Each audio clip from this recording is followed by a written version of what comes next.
What's up guys, welcome back to another video. Feels like it's been a minute since the last video. That's probably because it has been.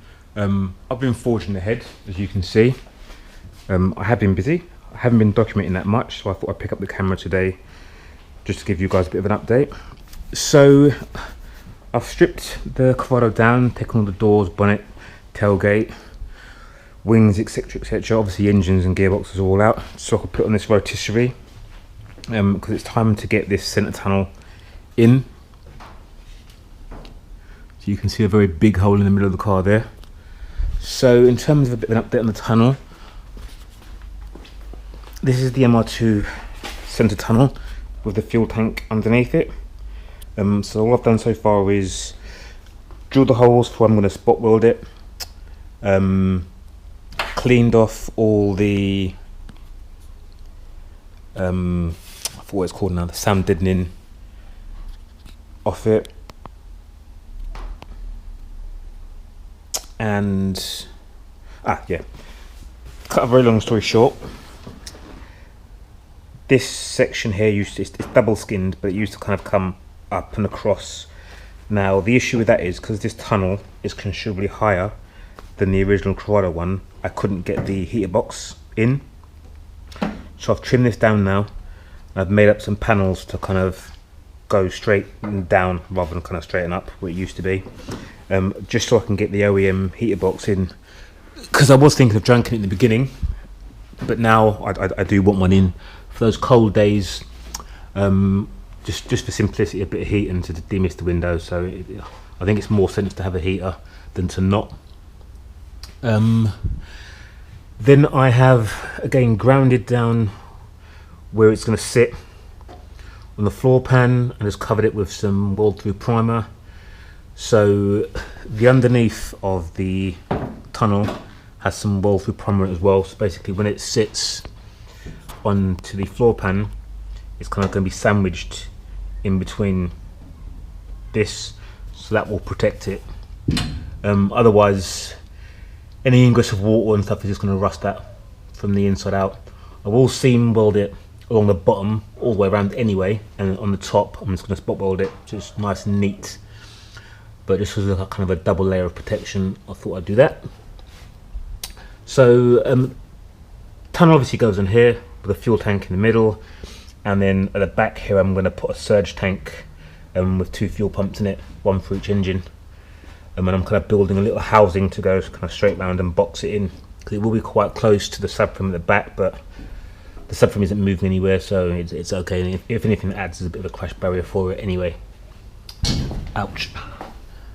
So what I'm going to do now is roll the car over and give you a look of underneath. Then we'll take it from there.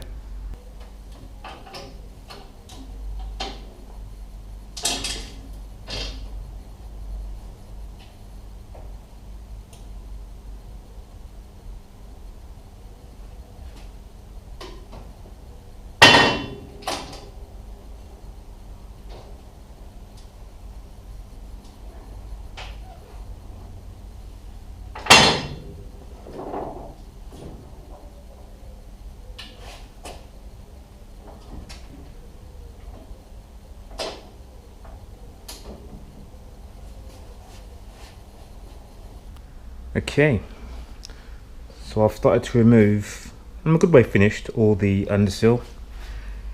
Now I wasn't going to bother because it's a bit of an arse, if I'm being brutally honest, but it had this kind of black tar coating. You can kind of see it here, and it's really sticky. You put your finger in it and it just comes off in your hands, and I've got to go and wipe my hands because it's horrible stuff. It's grim. I'm sure it helps to keep the rust at bay and but it's just horrible. So the minute you touch it, it gets on everything. So it had to go, and I couldn't wipe it off or heat it off or anything like that, so I had to remove all the underseal. To be honest with you, it gave me a chance to have a look under anyway, just to make sure the floor pan and stuff was fine, and as you can see, it's in good shape.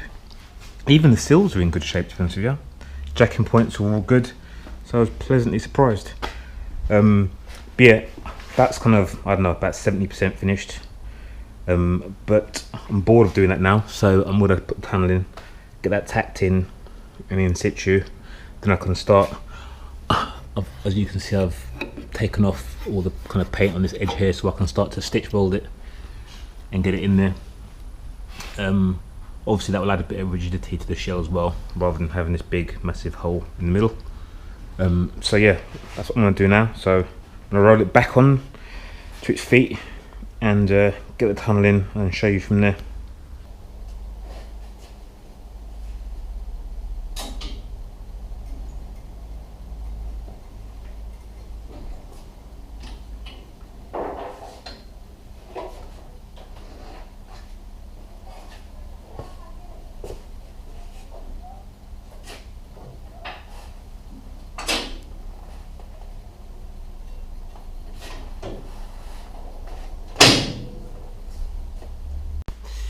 Right, tunnel is in.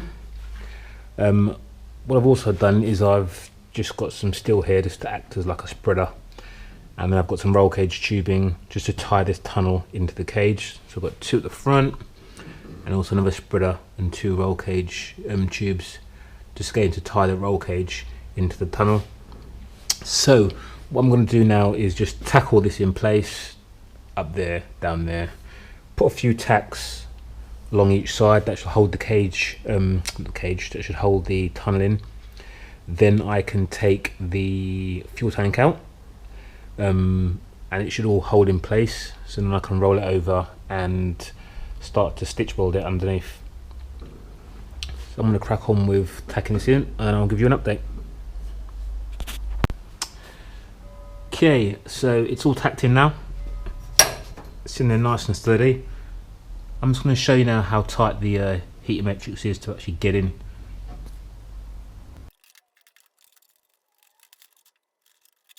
Right, as you saw, it was a bit of a wiggle to get it in, and there's not a lot of room between the top of that tunnel and the bottom of that heater box, but it's in. I'm kind of happy with that because now it means I haven't got to faff around trying to make a heater box. So there was a bit of a cutting and shutting of the tunnel itself, but it's in. So what I'm going to do now is just roll it over and just see how close the panels are, where the tunnel sits on the floor plan. Might need a little bit of assistance with a hammer just to close up the gaps, but once that's done I can start to stitch weld underneath it. So I'm going to crack on with that. Okay,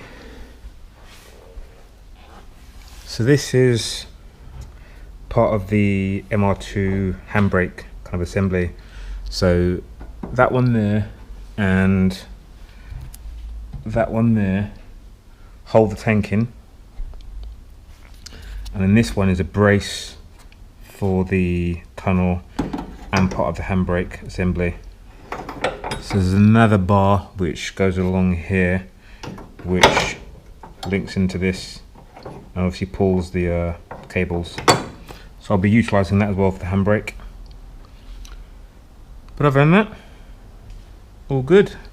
In terms of a kind of panel gap fitment, some places it's very good, so it's nice and tight along these edges here. Needs a little bit of massaging along there.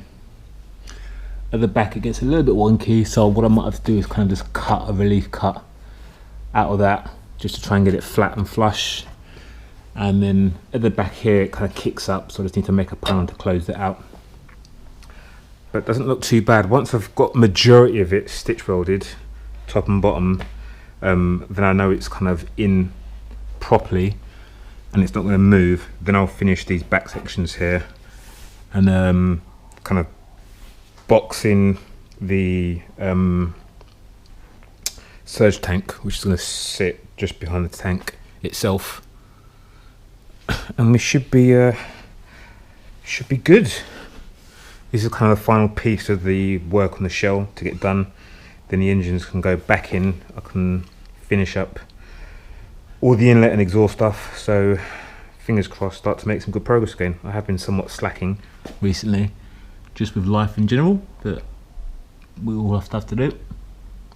So I think I'm probably going to end the video there. What I like to do before I start any builds or any kind of large building jobs is just do a bit of practicing first, because I don't weld every single day. I get good at it, then I kind of fall off and I don't do it for a while. So to get back into the groove, I just sit there and play with some steel for a while, just to get the welding back up to a reasonable level. If I jump in now and start doing it, I'm just going to mess it up and get pissed off. So I'm going to do that, and hopefully at the next video I'll be showing you me welding this up. So as always, thanks for watching, and I'll catch you up in the next one. Cheers, bye.